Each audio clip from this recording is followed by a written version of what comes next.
Bien, buenas tardes a todos.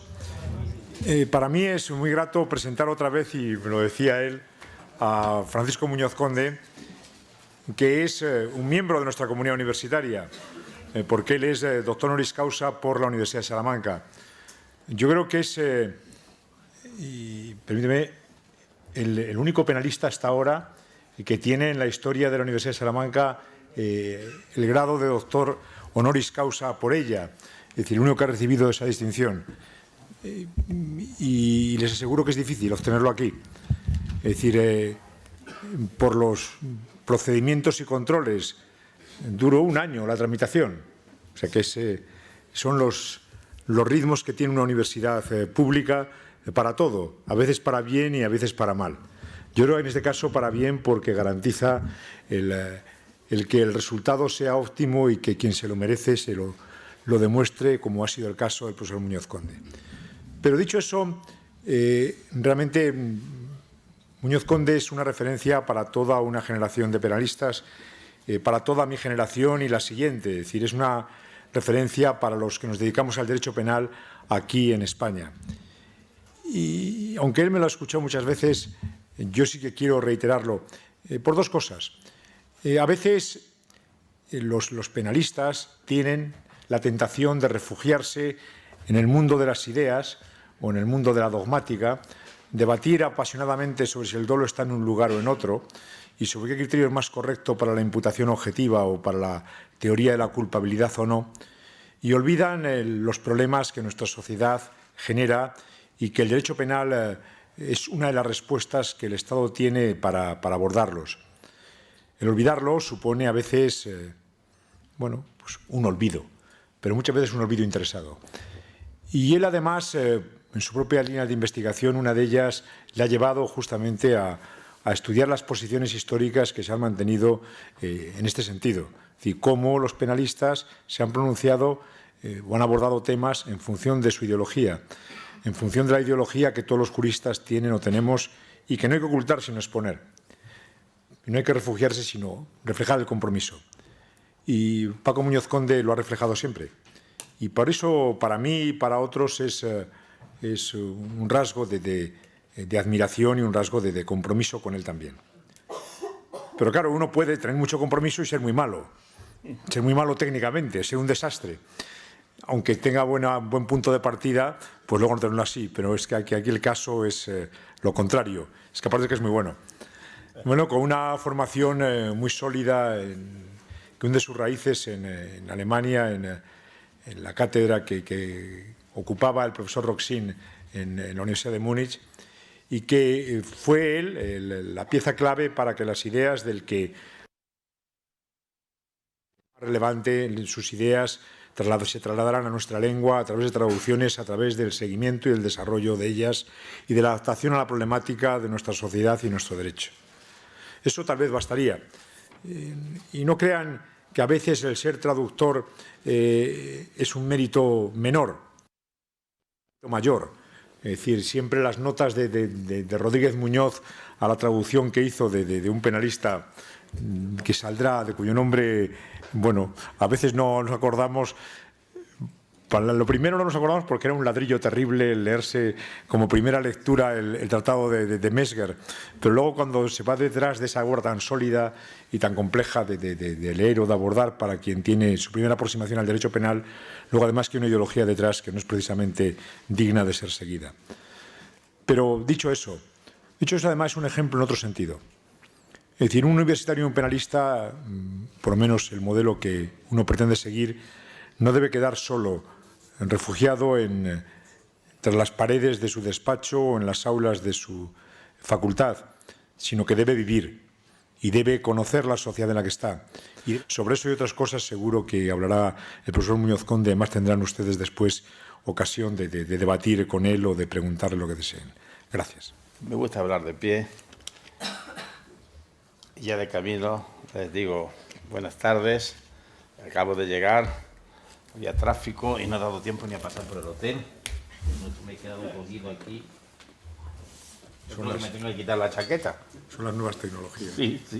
Pero es que realmente ya dar la conferencia sin corbata es un poco atrevido, pero darla sin chaqueta Es que además me puedo quedar sin chaqueta. Perdonen. En principio, en primer lugar, quiero darle las gracias al querido compañero, amigo de tantos años, Ignacio Verdugo, porque siempre hace una presentación que me avergüenza un poco, pero me avergüenza sobre todo porque creo que puedo hablar directamente desde aquí. No, muy claro. ¿Sí puedo hablar desde aquí? No. Ah, qué pena. Todo hoy es complicado. Ah, no, entonces ¿qué hago? ¿Me vuelvo a sentar? Eso para que crean que lo de las tecnologías nuevas Es cada vez más temible. Sobre todo, bueno, pues póngalo aquí, mira. Ya está bien, bueno, perfecto. Me veo hablando exactamente casi del mismo tema que hablé en esta misma sede hace un año.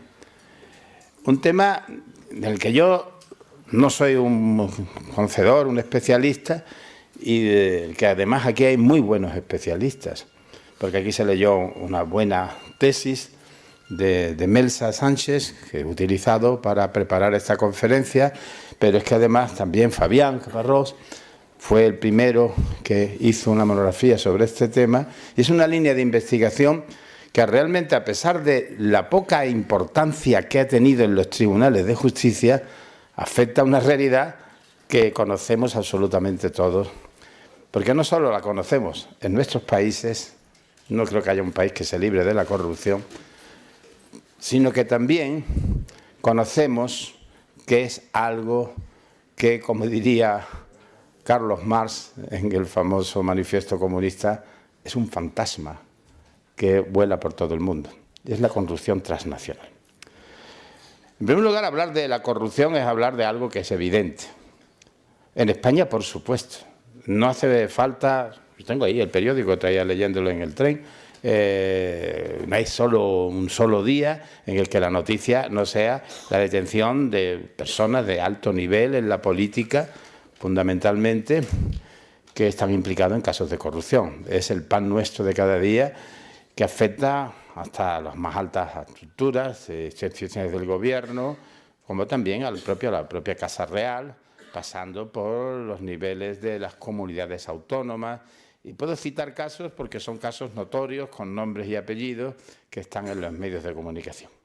Es más, después de aquella barbaridad que fue el terrorismo de ETA, el terrorismo nacional, y de la crisis económica y del desempleo que ha provocado esa crisis económica, hoy en día en las encuestas últimas, el principal problema que ven los españoles en nuestro país es la corrupción. Y no se trata del caso particular, evidentemente la criminalidad existe, incluso como decía Durkheim, es una prueba de hasta una sociedad hasta viva. Se trata de algo más profundo, puesto que si se tratara de casos puramente individualizables, pues bastaría con aplicar la ley penal con toda su dureza a las personas responsables de esos casos individualizables. Pero cuando empiezan a surgir verdaderas masas de casos de corrupción, y la corrupción se dice que es inclusive sistémica, inherente al propio sistema de gobierno, a todos los niveles, desde los municipales hasta las más altas instancias gubernamentales, entonces el problema excede ya de los límites que el propio derecho penal puede controlar, para convertirse en un problema de ámbito mucho más amplio que el puramente penal. Y eso es importante decirlo, porque siempre, no hay gobierno que no lo haga, y desde luego un gobierno que tiene mayoría absoluta en un Parlamento lo hace mucho más, recurrir a las reformas legales. En derecho penal, por supuesto, el principio de legalidad de los delitos y de las penas obliga a tipificar aquellos comportamientos verdaderamente intolerables porque atacan gravemente a bienes jurídicos muy importantes. Yo creo que la corrupción ataca gravemente al principio de igualdad, al buen funcionamiento de la Administración, a la honestidad y a una serie de principios que deben de informar la Administración pública de un Estado de Derecho. Desde ese punto de vista, el que se tipifiquen, como se hace en todos los códigos penales de cualquier país civilizado, las prácticas más evidentes de corrupción, el soborno o cohecho, la malversación o peculado, el tráfico de influencias, la revelación de secretos, la infidelidad en la custodia de documentos, la prevaricación. Evidentemente, eso no es ninguna laguna legislativa. No creo que realmente haya sido por carencias en la ley penal, por lagunas de punibilidad, por lo que la corrupción no se ha perseguido hasta las fechas con la intensidad que no se ha perseguido, porque si no, no hubieran salido estos casos masivos que estamos viendo ahora. Evidentemente hay que tener una legislación adecuada, actualizada a las modernas formas de corrupción en el mundo económico, en el mundo político. Pero, obviamente, la ley por sí sola no acaba con ningún fenómeno criminal. La ley tiene que ser aplicada. Decía Ignacio Verdugo, con razón, que una cosa es la legislación o criminalización primaria, la que se hace a nivel legislativo, por los poderes legislativos del país de turno, y otra cosa es después la aplicación que se hace de esa ley en la llamada criminalización secundaria. Y, evidentemente, entre una y otra puede haber unas distancias mayores o menores. Uno espera que delitos tan graves como un asesinato, violación o robo, que están tipificados en la ley, al mismo tiempo se lleven a la práctica aplicándose esa ley con toda contundencia. Pero hay otros casos en los que la ley dice una cosa y después la praxis, la aplicación de esa ley es otra o es nula. Y uno piensa que entonces algo pasa, que ya no es problema de la propia ley, sino un problema posterior, que es el de la aplicación, lo que se llama en la criminología criminalización secundaria. Evidentemente, los casos de corrupción, cuando son masivos, no digamos cuando son además transnacionales, implican un verdadero reto para la administración de justicia de la vida diaria. Me imagino que muchos de ustedes tienen más experiencia que yo en ese sentido. Imagínense un juez en la primera instancia, en la investigación, o un fiscal anticorrupción, intentando investigar una trama de corrupción que se extiende por todos los rincones de la Administración, con multitud de implicados, directa o indirectamente, con falsedades contables, evasión de impuestos, fraude de subvenciones, actos de prevaricación, blanqueo de capitales, transferencias de capitales a otros países donde existen paraísos fiscales, etcétera, etcétera. Imagínense que además eso ya no es solo el ámbito nacional, sino en otros países en los que se llegan a consumar o directamente a realizar actos de corrupción que afectan al propio país. Imagínense que si alguna vez estas investigaciones llegan, tras pasar todas las trabas y dificultades que puedan tener en la fase de investigación, a ser juzgadas ante un tribunal de justicia en el correspondiente juicio oral, si es que llegan, que probablemente llegarán muy pocos de los casos que se investigan, ahí tendremos que tener en cuenta todas las dificultades que adicionalmente tengan esos tribunales de justicia para valorar las pruebas, para rechazar algunas pruebas porque no se han obtenido de forma correcta, sobre todo en acciones de invasión de la intimidad informática, escuchas telefónicas. No tengo nada en contra de los abogados defensores que cumplen una misión legítima de defender a sus clientes en esta materia, pero son clientes poderosos, son clientes que tienen medios y son clientes que utilizan los servicios de abogados de muy alto nivel, que obviamente procuran sacar la máxima ventaja para sus clientes, obstruyendo la labor de los tribunales, bien impidiéndola a través de recursos que hacen que finalmente, si se llega a una sentencia condenatoria de los centenares de casos que se hayan iniciado en la fase de investigación, casi es como si se le tocara a ese tribunal, o en ese caso, el premio gordo de la lotería. A eso hay que añadirle la lentitud de los procesos, que hace que ya lo que en un momento fue primera página de los medios de comunicación se vaya olvidando, hasta el punto de que incluso hay una atenuante que tiene reflejo en el Código Penal Español, que ya fue creada por la jurisprudencia, de rebajar la pena en casos de dilaciones indebidas en el proceso. Indebidas, sí, pero a veces causadas por la propia actitud de los clientes y de sus abogados, de los acusados y de sus abogados, que procuran, obviamente, dilatar al máximo ese proceso para que finalmente no se llegue a una sentencia condenatoria. Y si se llega todavía, en la medida en que estamos hablando de gente poderosa en la política y en la economía, hay algo que ha sido un escándalo también aquí en España, y es la posibilidad del indulto. No entro ahora en si ese indulto es o no constitucionalmente admisible en un Estado de Derecho. Es el antiguo derecho de gracia de los monarcas absolutos. Pero es verdad que a veces, por razones evidentes de justicia, es necesario que se pueda recurrir a la vía del indulto para rebajar penas o incluso para evitar la aplicación de la pena o su cumplimiento. Ahí hay una serie de regulaciones que en principio deberían de ser indultos favorecidos o informados favorablemente por el propio tribunal sentenciador, pero no es vinculante. Los tribunales, los gobiernos hacen de la praxis del indulto una especie de comercialización política según les convenga o según el nombre de determinados acusados y condenados. Todo eso también en España ha dado lugar a muchos escándalos y finalmente incluso en la reforma del Código Penal se obliga al Gobierno a que cada 6 meses presente ante el Congreso de los Diputados una relación de los indultos que ha concedido o que no ha concedido. Todo eso en materia de corrupción hace que, ya les digo, las previsiones legislativas en la criminalización primaria sean bastante poco prácticas o no se lleven con toda la contundencia a la realidad en la segunda fase, que es, a mi juicio, casi tan importante que la primera, que es la criminalización secundaria.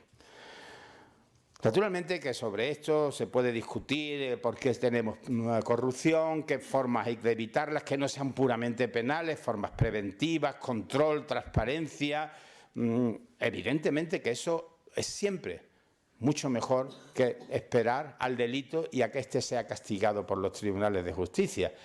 Siempre se ha dicho que el mejor derecho penal es la prevención de la delincuencia. Y en esta materia la prevención es transparencia, democracia y que el poder se dé siempre justificación de sus actos ante las personas que lo han elegido. Porque el poder ya no viene en una democracia del derecho divino por la gracia de Dios, sino de unos ciudadanos que en las elecciones deciden quiénes son los que tienen que representarlos y quiénes son los que tienen que gestionar el patrimonio público. Pero llega un momento en que eso se ve claramente que ha fallado. Y da vergüenza decirlo, sobre todo los de mi generación, los que creíamos que corrupción era algo inevitable en una dictadura, como fue la dictadura del general Franco, que duró tanto tiempo, porque no se podía criticar, no se podía controlar, es el ejercicio de un poder absoluto que además impedía la crítica a través de la limitación de la libertad de expresión o de la criminalización de la oposición política. De forma que cuando llegó la democracia pensábamos que probablemente en la democracia, solo por el juego de la democracia, de las libertades públicas, del derecho de la libertad de expresión y de los propios partidos criticándose, controlándose unos a otros, no iba a haber tanta corrupción o que la corrupción se iba a reducir. Es verdad que la democracia al poco tiempo dio lugar a un resurgimiento económico, ya en los años 80, con un gobierno de un partido socialista y una apertura de España, su anexión a la entonces mercado común, la cantidad de inversiones que se hicieron para modernizar los medios de transporte, la Expo Universal de Sevilla, los Olímpicos de Barcelona. Todo aquello dio lugar a que aquí fluyera el dinero y que realmente eso diera lugar a un nivel muy alto de corrupción, que dio lugar a algunas condenas ya en aquella época. Pero después parece que se olvidó el tema, hubo un bienestar económico y la gente se acostumbró a que algunas cosas que más o menos podían ser actos de corrupción y, por supuesto, delictivos, no llegaran a perseguirse penalmente. Entonces, decirlo, una introducción a más allá de lo nacional. Ya el año pasado, y gracias a que el profesor Fabián Caparrós y el propio Ignacio Verdugo tienen como línea de investigación el tema específico de la corrupción transnacional, pues termine preocupándome por algo que también ha tenido reflejo en las últimas reformas del Código Penal y que empieza a ser tan real y evidente o más que la propia corrupción nacional.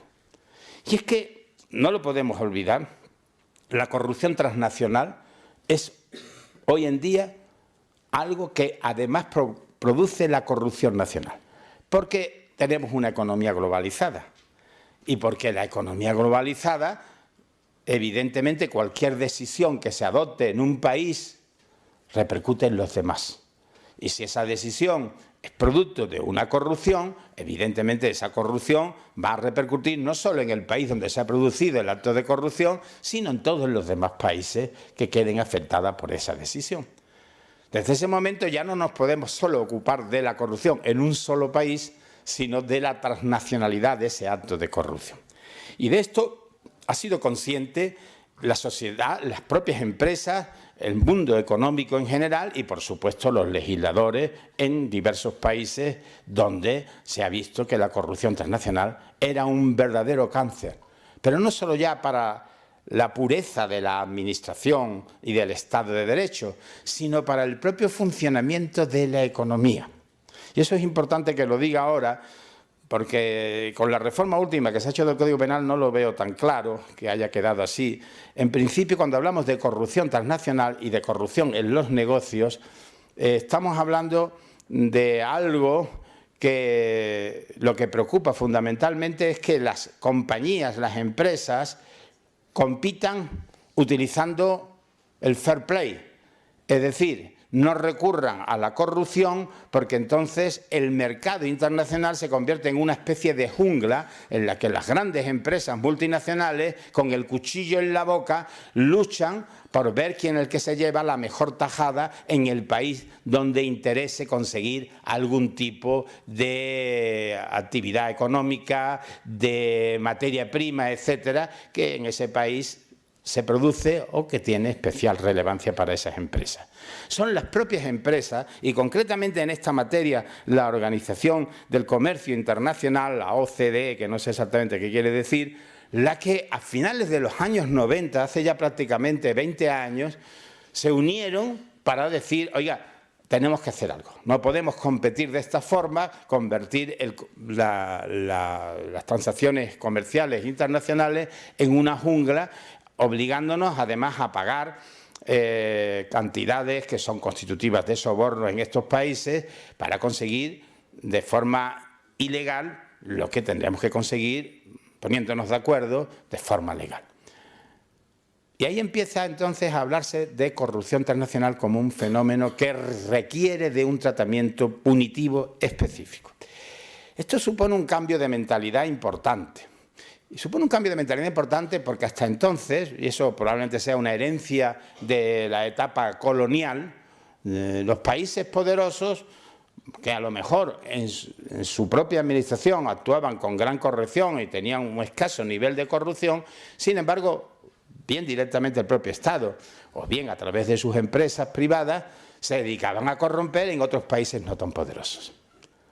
La frase, que se ha utilizado mucho y que es muy manida ya, lo que conviene o lo que es beneficioso para la General Motors es también beneficioso para los Estados Unidos de América. Es más, en ese país se ha permitido desgravar en los impuestos el dinero que se ha pagado como corrupción en otros países. Con lo cual, evidentemente, en principio no había ningún interés en perseguir esa corrupción que beneficiaba a la empresa de este país y al propio país al que pertenecía esa empresa, aunque fuera a costa de la corrupción en un país extranjero, normalmente país subdesarrollado, país de menor nivel en todos los sentidos de la palabra, incluso verdaderas dictaduras. Pero claro, cuando esto lo hacía una empresa, lo hacía otra de otro país, empezaron a competir y empezaron a darse cuenta de que aquello podía llevarles a la ruina y que desde luego era algo que iba contrario a la propia esencia de la democracia y que la globalización no podía convertir a unos países en países ricos y muy puros y sin embargo a los países pobres en países, además de pobres, corruptos. Y ahí empezaron las primeras reformas y concretamente en España se hizo una el año 2000, si mal no recuerdo, o en el 2003, Y son reformas que no quiero ahora entrar, porque lo que me ha pasado a mí con el Código Penal español, sobre todo, parece mentira, ¿no? Un Código Penal que es del año 1995 y que entró en vigor el 24 de mayo del 96, el que se llamó pomposamente el Código Penal de la Democracia. Pues ese Código Penal que tan anheladamente fue querido por la generación nuestra, porque salíamos de la dictadura, teníamos un código que iba siendo parcheado, pero que seguía siendo el de la dictadura, y requeríamos un Código Penal conforme a los patrones del Estado democrático y social de derecho, como se configuraba el Estado español en el artículo 1 de la Constitución. Desde que comenzó la democracia, desde que se aprobó la Constitución, hasta que este Código Penal fue finalmente aprobado y entró en vigor, pasaron más de 15 años, pero por fin teníamos un nuevo Código Penal, que no era muy buen Código Penal, que tenía muchas cosas que podían ser criticadas, pero que por fin era un Código Penal con el que se podía trabajar globalmente, en la parte general, en la parte especial, y a partir de ahí desarrollarse la biografía, la doctrina y, por supuesto, también lo que es muy importante para la praxis, la jurisprudencia, las decisiones que fueran adoptando conforme a ese nuevo Código Penal los más altos tribunales de justicia. Pues bien, ¿saben ustedes cuántas reformas se han producido en estos últimos 20 años desde que se aprobó el Código Penal en 1995? 30. Algunas han sido muy puntuales y de escasa entidad, otras bastante importantes. El Código Penal era de la época final del gobierno socialista, del Partido Socialista. Ganó poco tiempo después las elecciones el Partido Popular, sin mayoría absoluta. Y ahí no hubo muchas reformas. Pero ya en el 2003 el Partido Popular consiguió la mayoría absoluta. E inmediatamente en esa época se hizo una reforma muy importante ya del Código del 95. Hubo otras, siguieron produciéndose y llegamos al 2010 con un gobierno de nuevo socialista, sin mayoría absoluta. Pero hizo una reforma, la del 2010, que realmente era bastante importante y que modificaba mucho de lo que ya se había modificado también en la reforma del 2003. Y seguimos teniendo todavía posteriores reformas. Pero miren ustedes, a partir del 2011, de nuevo, el Partido Popular llega por mayoría absoluta a tener de nuevo el gobierno. Y entre unas cosas y otras iban pasando los años y parece que, aunque había un proyecto de reforma del Código, por crisis políticas y por diversas razones, parecía que no iba a ser aprobada finalmente esta reforma. Y cuando quedan ya apenas unos meses de legislatura, y cuando incluso un ministro de Justicia, promotor de ese proyecto, se vio obligado a dimitir por las razones que fueran, de pronto en un par de meses se aprueba una reforma que en la parte especial afecta al 80% del articulado del Código hasta ese momento. Pero no solo se aprueba finalmente en el Congreso de los Diputados el 28 de marzo de este año y se publica en el Boletín Oficial del Estado el 30 de marzo. Por cierto, con una cantidad de ratas que ha obligado a que hoy haya aparecido en ese Boletín Oficial una fe de ratas.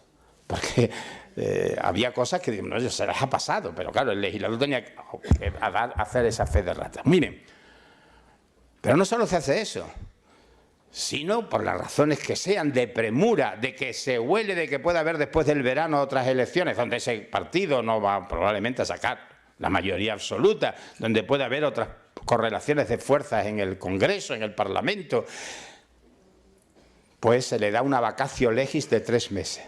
Esta reforma que afecta al 80%, sobre todo de la parte especial, a las consecuencias jurídicas del delito, que introduce la pena permanente revisable, que es una prisión perpetua y tantas otras cosas, entra en vigor dentro de 20 días, el 1 de julio.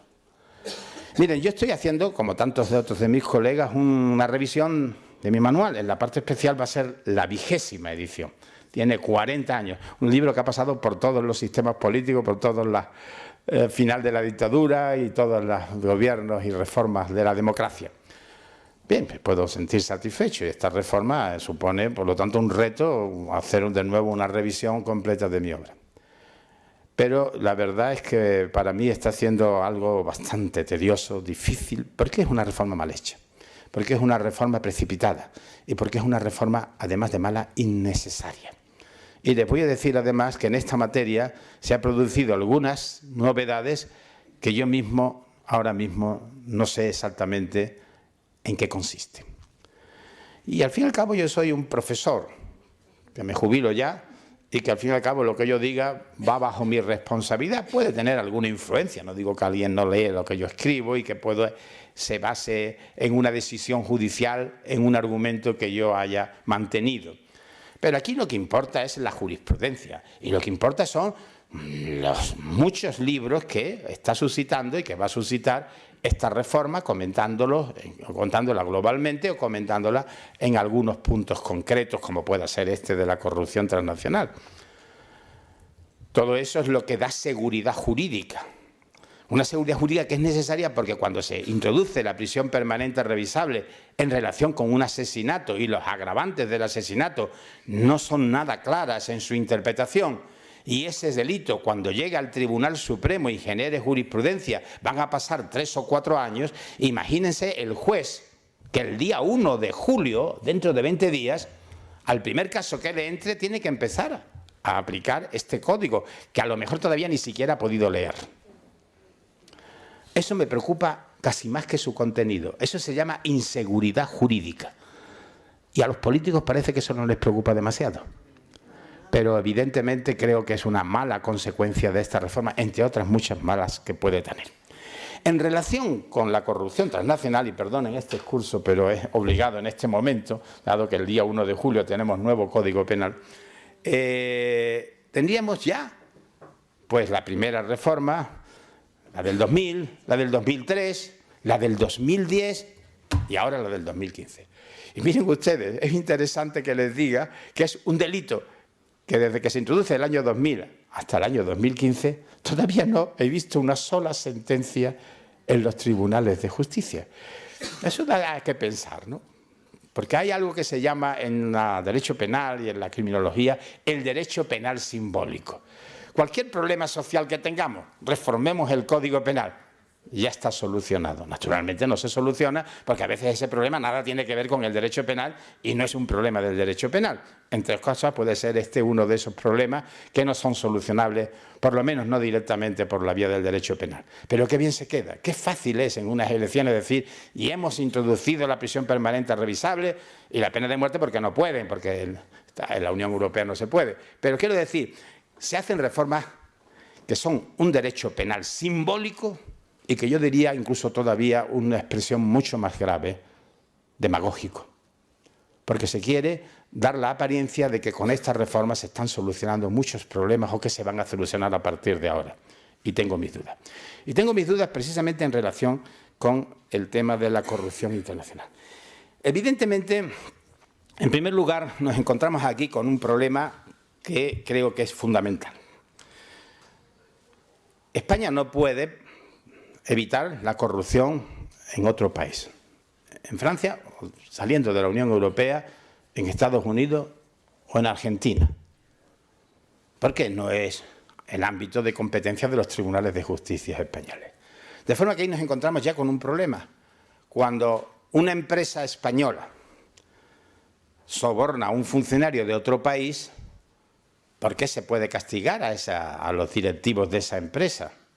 Si ese delito no se comete en España, y aunque hay esa modalidad de cohecho activo, que evidentemente el que da el dinero también responde, al final el delito se comete en otro país y será competencia de ese otro país el castigar el delito de corrupción que allí se ha cometido.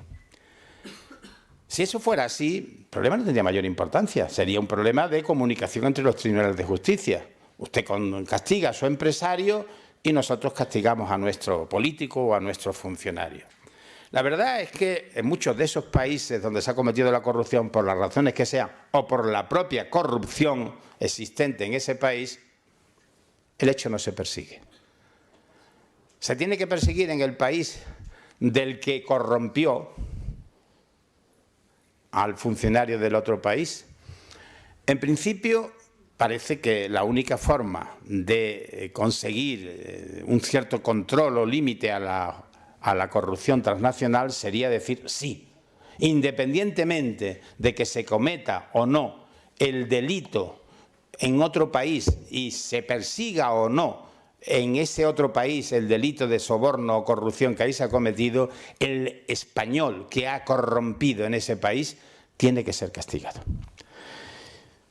Y en principio esto es lo que se ha acordado en las reformas sucesivas que se han hecho en España, donde se introduce, ya veremos cómo, la posibilidad de que la corrupción del funcionario extranjero también sea punible en el Código, en el derecho penal español.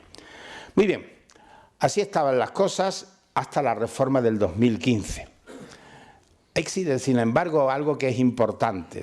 Cuando uno leía las reformas anteriores, uno se encontraba, en primer lugar, que entonces solo se castigaba, en principio, la corrupción activa, porque no se podía castigar la pasiva. También, sobre todo, y eso es muy importante, que solo se castigaba la corrupción cuando se daba con finalidad para contratar o negocios de tipo económico en el ámbito de las relaciones económicas internacionales. Y esto tiene cierto sentido, cierta lógica. Si yo, por ejemplo, para conseguir que me prolonguen el visado de estancia en un país, doy dinero al policía, al funcionario de migración, eso no tiene nada que ver con el ámbito económico y eso allí será delictivo, pero ¿por qué tiene que castigarlo el derecho penal español? Eso tiene cierta lógica. Pero no deja de pensar que, porque solo en las relaciones económicas internacionales, hay otros casos de corrupción que, aunque no sean en relaciones económicas internacionales, podrían dar lugar a que el derecho penal español los persiguiera. Esto que yo lo decía aquí hace un año y que consideraba que, bueno, era una limitación del delito como estaba configurado en el Código Penal español, parece que la reforma del 2015 lo ha solucionado. Y cuando lo leí dije, caramba, pues han sabido solucionarlo de una forma que es muy fácil. Efectivamente, en el delito de cohecho, soborno, que es su doble modalidad de activo y pasivo, voy a leer 419 del Código Penal vigente, literalmente, autoridad o funcionario público que en provecho propio de un tercero recibiere o solicitare por sí o por persona interpuesta dádiva, favor o retribución de cualquier clase o aceptare ofrecimiento o promesa para realizar en el ejercicio de su cargo un acto contrario a sus deberes. Eso es el cohecho pasivo. Interesante porque en el siguiente artículo es también cohecho pasivo el funcionario que solicita dádiva, recompensa, etcétera, por realizar un acto que es correcto en el ejercicio de su función. Y es muy importante esa diferencia, porque cuando se le paga al funcionario para que realice algo que incluso puede ser delictivo, entonces el cohecho tiene una mayor gravedad. Cuando se le paga al funcionario, en definitiva, para que acelere algo a lo que tenemos derecho y que el funcionario de todas formas iba a hacer, pero que en lugar de hacerlo esta semana, lo va a hacer dentro de 3 meses, lo va a hacer esta semana. En principio, bueno, el funcionario no tiene por qué recibir dinero por eso y eso de algún modo lesiona el principio de igualdad. Oiga, va a poner usted mi expediente en primer lugar y los demás que llevan esperando ahí 3 meses se van a quedar esperando mientras que yo le pago a usted para que resuelva mi problema y eso también es cohecho. Con una pena inferior, porque al fin y al cabo no supone que el funcionario realice otro delito ulterior, porque actúa en el ejercicio de su cargo, pero eso sí, pidiendo una recompensa por lo que es. Y hay otro delito que sí se mantiene y que es interesante porque ese es más discutible. A veces puede ser, por supuesto, estoy hablando del cohecho pasivo. En el artículo 424 está el activo del particular que con las mismas penas que el funcionario es castigado cuando es el que ofrece el dinero, la recompensa. Hay aquí una cuestión, lo digo de paso, pero al fin y al cabo estábamos hablando del cohecho, pero que es importante saber. En España, el Código Penal español, el delito de cohecho no es un delito bilateral. En principio parece que uno da y otro recibe. No, en España cada delito es independiente. El cohecho pasivo lo comete el funcionario que solicita, tanto si recibe como si solicita y no consigue que el particular le ofrezca nada. Y desde el punto de vista del cohecho activo existe igualmente delito si el particular da el dinero y el funcionario lo recibe como si le ofrece el dinero al funcionario, pero el funcionario lo rechaza. Las dos fórmulas son constitutivas del delito, tanto en la modalidad pasiva como en la modalidad activa. Pero hay otro delito de cohecho que es el llamado cohecho impropio, que consiste, artículo 422, en que la autoridad o funcionario público que en provecho propio de un tercero admitiere por sí o por persona interpuesta dádiva o regalo que le fueren ofrecidos en consideración de su cargo. Oye, yo soy hijo de médico de pueblo y el día del santo de mi padre venían las cajas de vino, las botellas de champán, y a veces algún cliente, como decía mi padre, porque no me había pagado, se dejaba caer incluso con un jamón serrano. Es muy conveniente que a uno lo inviten a café. Yo a veces he dicho, hombre, si el padre de un alumno me invita a una cerveza, no por eso el alumno va a obtener una buena calificación. Pero los regalos el día de la boda del jefe, etcétera, son habituales. Esos regalos pueden ser desde un ramo de flores, el día que la esposa del jefe tiene un hijo, el día del santo, o pueden ser regalos que, como yo dije aquí en relación con mi doctorado honoris causa, todo comienza como comienzan esas cosas, con bolsitos de piel, cajitas de bombones, ramos de flores y elevadas conversaciones espirituales.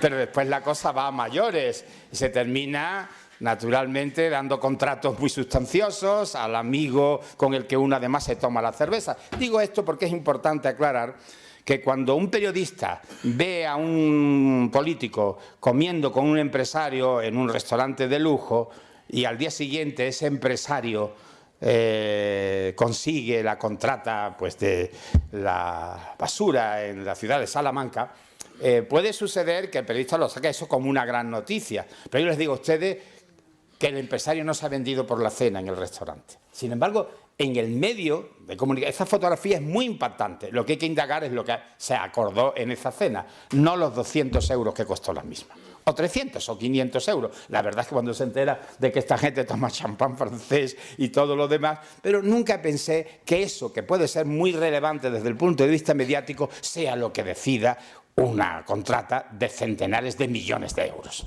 que puede ser construir una autopista. Entonces, este delito es un poco raro.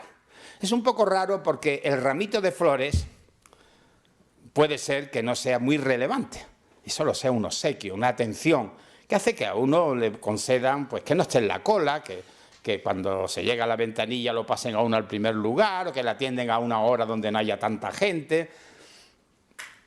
Puede ser un crucero por el Caribe y ya la cosa empieza a tener, no solo él, sino también toda su familia. Los regalos pueden ser no voy a hacer propaganda, y sobre todo que hay muchas mujeres que saben mucho más que yo lo que puede costar un bolso de Vuitton o de Gucci, etcétera. Aquí ha habido un presidente de una comunidad que tiene buena figura, es un hombre elegante, y al que le gustaban por lo visto los trajes.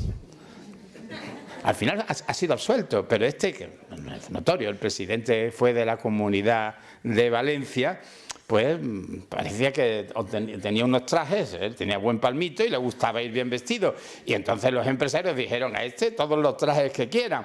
Y bueno, claro, uno entiende que este delito no debe de ser tan grave, pero al final, como dice el refrán, por el humo se sabe dónde está el fuego. La cena en ese restaurante, por mucho que cuesta, no ha sido lo relevante, pero a veces que no se puede probar otra cosa. Y al final, a este expresidente de la Comunidad Valenciana, pues que no le podían probar otra cosa, le crearon problemas, al final fue absuelto y fue un proceso muy escandaloso y que salió en los medios de comunicación día a día por los trajes. Bueno, y iba acusado por este delito. Y le digo esta observación por lo que vamos a ver ahora. Acto seguido, se plantea ya no la interpretación del cohecho en el ámbito nacional, sino también en el transnacional. Y en el ámbito transnacional, ¿dónde tenemos el cohecho del funcionario extranjero? Hasta la reforma esta, hasta hoy, porque la reforma entra en vigor el 1 de julio, Lo teníamos en un delito especial que estaba creado ahí, que se llamaba de la corrupción de los funcionarios extranjeros. Título independiente, el 7º, el 10º del capítulo de estos delitos. Y en él se decía que cabría el castigar también el soborno tal del funcionario extranjero en las relaciones económicas internacionales, en las relaciones comerciales internacionales. Bueno, eso es lo que había y eso es lo que todavía hasta el 1 de julio está vigente. Sin embargo, en la reforma de 2015 se ha ido más lejos. En la reforma de 2015 se ha suprimido ese delito. No se asuste, no se ha suprimido. Al principio yo dije, lo han suprimido. Y además no solo lo han suprimido, sino que en el mismo capítulo del cohecho, en el artículo 427, se dice: lo dispuesto en los artículos precedentes será también aplicable cuando los hechos sean imputados o afecten a cualquier persona que ostente un cargo o empleo legislativo, administrativo o judicial de un país de la Unión Europea o de cualquier otro país extranjero, tanto por nombramiento como por elección. B. Cualquier persona que ejerce una función pública para un país de la Unión Europea o cualquier otro país extranjero, incluido un organismo público o una empresa pública para la Unión Europea o para otra organización internacional pública. C. Cualquier funcionario o agente de la Unión Europea o de una organización internacional pública. Vea, ya tenemos el problema resuelto. Pero no solo en las relaciones económicas internacionales, sino en todas las que puedan ser constitutivas de los delitos que antes les he mencionado. Que el funcionario tenga que realizar en el ejercicio de su cargo un acto contrario a los deberes inherentes al mismo, o que sea un acto de su cargo, pero para el que no tiene derecho a recibir ninguna contraprestación, e incluso que pueda ser simplemente una dádiva o regalo en atención del cargo. Todo eso ahora es punible en el Código Penal español, aunque se trate de funcionarios extranjeros. ¿Sí? Ah, no. Uno va leyendo el código y tiene uno que leerlo. Y de pronto se encuentra con que hay otro delito en otro sitio, entre los delitos socioeconómicos, que se llama de la corrupción entre particulares, donde comienza con el artículo 286 bis, sigue con el artículo 286 ter, continúa con el artículo 286 quater. Bueno, y tenemos algunos artículos que llegan hasta los sextis, y hay algunos artículos que además tienen 3 páginas y 27 apartados. Imagínense el enfado, por no decir una palabra más dura, que me produce a mí tener que hacer una revisión de mi texto conforme a esta reforma. Bueno, hay que hacerla. Vamos a ver, ¿qué tiene que ver estos delitos de la corrupción entre particulares con la corrupción transnacional? En principio, es evidente, es un fenómeno que todos conocemos, las empresas pugnan entre sí no solo para obtener mercados, sino también para copiarse secretos de empresa, para competir entre ellas, para llevarse empleados de alto nivel que tienen un conocimiento específico en la materia para la otra empresa y, por lo tanto, como llevarse al Messi de la General Motors o al Ronaldo, para el que no crea que soy del Barcelona o tal. Hay ese tipo de competitividad y esto también ha sido una de las novedades en las últimas reformas del Código Penal, la corrupción entre particulares. La novedad es todavía más importante, porque el tema está de actualidad total, cuando en el párrafo cuarto del artículo 286 bis se dice que lo dispuesto en este artículo será aplicable en sus respectivos casos a los directivos, administradores, empleados o colaboradores de una entidad deportiva, cualesquiera que sea la forma jurídica de esta, así como a los deportistas, árbitros o jueces respecto de aquellas conductas que tengan por finalidad predeterminar o alterar de manera deliberada y fraudulenta el resultado de una prueba, encuentro o competición deportiva de especial relevancia económica o deportiva. Está claro. Si iba a haber una huelga de futbolistas y automáticamente en ese fin de semana se perdían 50 millones de euros, entre otras cosas, porque la Liga Española la tiene comprada la televisión china. Imagínense, todavía no he hablado de la FIFA, imagínense en ese mundo en el que de pronto, también hay que decirlo porque están los titulares de la prensa de hoy, El gran Messi, porque lo es como futbolista, está acusado de un fraude fiscal de 4 millones de euros, que es lo que hay por medio entre los directivos y lo que puede suponer para un país, para un equipo de fútbol, ganar una copa, ganar un campeonato del mundo, incluso para el propio prestigio de un Estado, de una nación. Y ahí resulta que se mueven miles de millones de euros. Yo he visto, vivo mucho, fui frecuentemente a China, los partidos de fútbol de la Liga Española directamente en la televisión china, pero incluso los de segunda división. Este año me vi obligado yo porque mi Betis de mi alma, el de Sevilla, por fin ha subido, pero se ha pasado un año de purgatorio en la segunda división. Quiero decir con esto que efectivamente en esa movida, por decir solo esa actividad deportiva, económica, la corrupción puede ser tremenda y todos lo sabemos, hasta el punto de que las penas, que pueden ser de 6 años y que pueden llegar a ser de más, hasta llegar a 9 y 10 años, en el 286.4 se consideran como de especial gravedad los casos cuando tengan como finalidad influir en el desarrollo de juegos de azar o apuestas, póker en Internet, por ejemplo, o B, sean cometidos en una competición deportiva oficial de ámbito estatal calificada como profesional o en una competición deportiva internacional. O sea, que pueden llegar a ser delitos muy graves. Y estos delitos, además, son exactamente igual que el cohecho, pero entre particulares, administradores, directivos de empresas o de entidades deportivas. De modo que, en principio, bastaría decir, claro, ahí tenemos el cohecho propiamente dicho, que acabo de mencionar antes, con relación a funcionarios y autoridades y políticos, y aquí el cohecho entre particulares. ¿Sí? Hasta que lee uno el 286 ter. Y ahí se habla de los funcionarios y de las autoridades. Y dice, un momento, pero ¿no estaban ya en el otro cohecho? Aquí porque aparece. Y en el otro cohecho ya no eran relaciones económicas internacionales. Ahí entraría también eso y todo lo demás. E incluso aunque fuera el cohecho impropio. Bueno, pues el 286 ter, los artículos son todos muy largos, con muchos apartados, dice exactamente los que mediante el ofrecimiento, promesa o concesión de cualquier beneficio o ventaja indebido, pecuniario de otra clase, corrompieren o intentaren corromper por sí o por persona interpuesta a una autoridad o funcionario público en beneficio de estos o de un tercero, o atendieren sus solicitudes al respecto, con el fin de que actúen o se abstengan de actuar en relación con el ejercicio de funciones públicas para conseguir o conservar un contrato, negocio o cualquier otra ventaja competitiva en la realización de actividades económicas internacionales.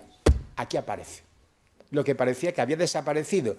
Y ahora la pregunta es, en este delito y en el otro, ¿dónde encajamos un acto de corrupción de un funcionario cuando se dé en el ámbito de relaciones económicas internacionales? Y en principio parece que el Código lo quiere resolver. Y lo quiere resolver diciendo, salvo que ya lo estuvieran condenados con una pena más grave en otros preceptos de este Código. Dice, hombre, pues para eso, si este mismo delito está castigado con una pena más grave en el delito de cohecho, ¿para qué lo tipifica usted expresamente? Uno piensa, dice, alguna razón debe de haber. Y ya encontré un par de ellas, unas positivas y otras no tanto.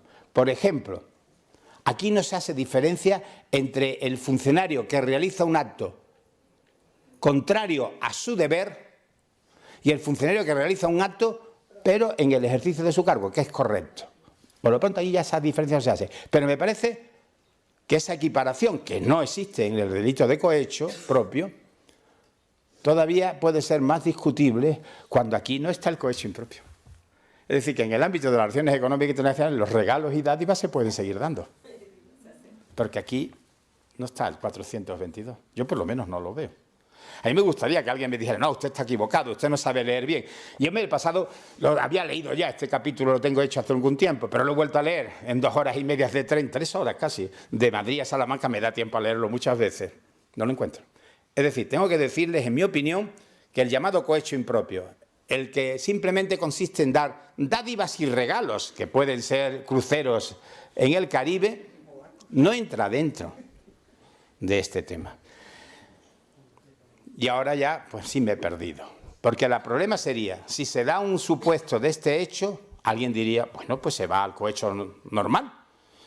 Pues entonces, ¿para qué lo ha tipificado usted expresamente? Si el problema del cohecho o del soborno o de la corrupción en el ámbito de las relaciones económicas internacionales se tipifica expresamente aquí, en el artículo 286 ter, y se tipifica solo en relación con el cohecho de la modalidad activa y pasiva de que el funcionario actúe en contra de su deber o en el ejercicio de su cargo, pero a través de una remuneración relevante, entonces el cohecho impropio lo ha quitado usted del ámbito de las relaciones económicas internacionales. Las empresas van a seguir dando en forma de dádivas o regalos, bueno, regalos que pueden ser muy generosos. Puede ser un anillo de brillantes, pueden ser un Mercedes último modelo, un Rolls Royce. Es un regalo. Y evidentemente, por ahí puede que haya una laguna de punibilidad en las relaciones económicas internacionales cuando haya un delito de corrupción.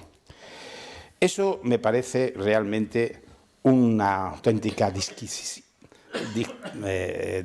rotura de la estructura de un delito que quizás pueda ser excesivo, persiguiéndolo en toda forma de cohecha con relación al funcionario extranjero, pero que si se quiere crear específicamente en relación con las transacciones económicas internacionales, habrá que ver y explicar por qué existen esas diferencias punitivas, que curiosamente pueden ser todavía más graves en el caso de la corrupción en el ámbito de los negocios, porque ahí hay agravantes específicas. Por cierto, no está muy claro tampoco en el 286 quater que la especial gravedad se refiere al caso del apartado 4 del artículo 286 bis, que es en el ámbito deportivo, pero el de los funcionarios está en el artículo siguiente.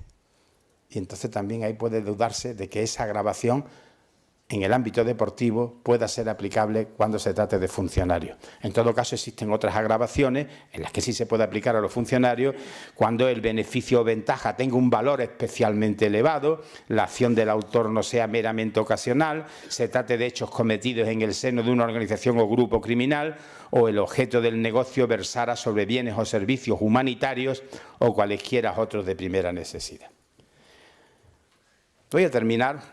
Como ven ustedes, esto es complicado, pero esta es la labor de los juristas. Yo últimamente no he trabajado mucho esto, pero cuando llega la hora de la verdad es siempre, quizás porque tengo una parte especial y me he tenido que ocupar de delitos muy raros que a veces ni siquiera se han aplicado nunca, o porque, al fin y al cabo, es derecho penal y hay que estudiarlos. ¿Por qué no? No vamos a estar hablando siempre del robo y de la violación y del homicidio. Pues realmente a estas alturas me he dado cuenta de que el Código Penal es inabarcable, que realmente se quiere penalizar todo, pero de una forma inconesa, contradictoria, que al intérprete y al aplicador le produce no ya quebraderos de cabeza, sino verdadera perplejidad. No saber a qué atenerse, no saber exactamente qué es lo que el legislador quiere decir. Entonces, quisiera terminar, no aburriéndoles más con este tema, aludiendo a que evidentemente, volvamos al comienzo, mientras una empresa española o de cualquier otro país, Alemania, España no compite tanto en este ámbito internacional, pero algunas empresas tenemos, pueda conseguir el tren rápido entre Sao Paulo y Río, mientras pueda conseguir que le den la ampliación de un canal transoceánico o un tren rápido AVE entre Medina y La Beca, o conseguir prospecciones petrolíferas en algún otro país, es muy difícil que al Estado español le preocupe la forma en que eso se pueda conseguir. ¿Tiene el Estado español, puesto que estamos hablando del derecho penal español y de una reforma del Código Penal español, como ha sucedido o va a entrar en vigor dentro de 20 días, posibilidades de castigar la corrupción en otro Estado, aunque sea indirectamente castigando a los propios nacionales? Un caso reciente, tenía que mencionarlo. Acabamos de enterarnos de que de pronto la Fiscalía Anticorrupción estadounidense ha decretado la detención y la iniciación de un procedimiento penal contra algunos miembros, nada menos que de la Federación Internacional de Fútbol, la llamada FIFA. Aquí lo que habría que ver no es ya si estas personas han recibido el dinero, sino quién se los ha dado. Porque aquí se trata de que dicen que la sede de Sudáfrica, la de Brasil y la próxima en Moscú han sido conseguidas a bases de sobornos de los miembros o de una parte de los miembros de esta Federación Internacional. ¿Quién ha dado esos sobornos? ¿Compañías o los propios estados beneficiados por estas decisiones? ¿Quién le pone el cascabel al gato? ¿Cómo se puede castigar?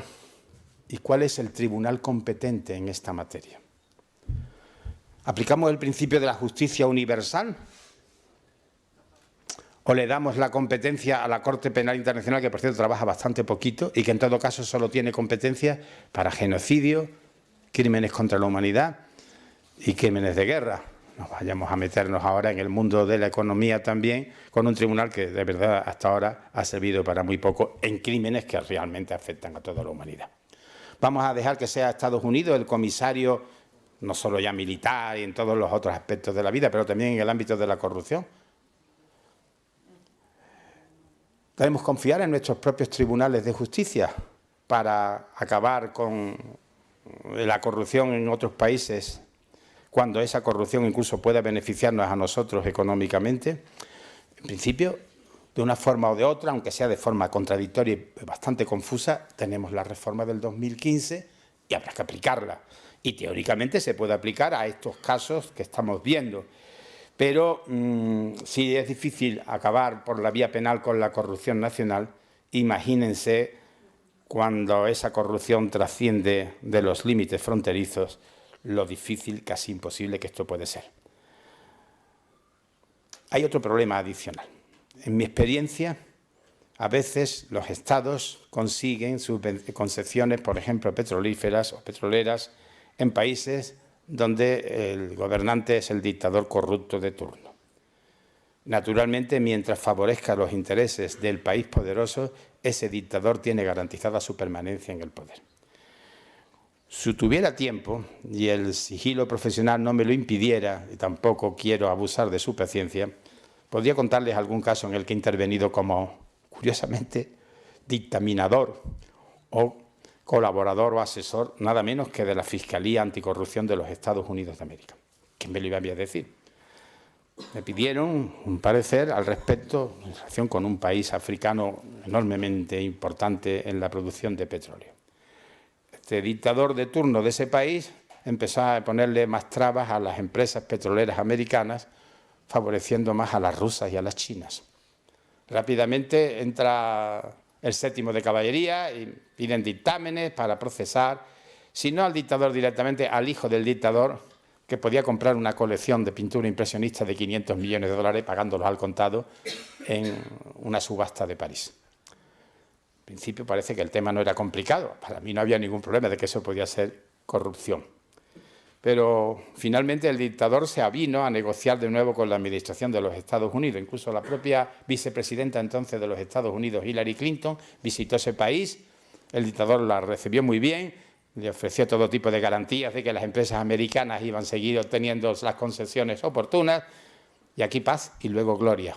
El proceso fue sobreseído y en otros países se llegaron a acuerdos con los tribunales de justicia.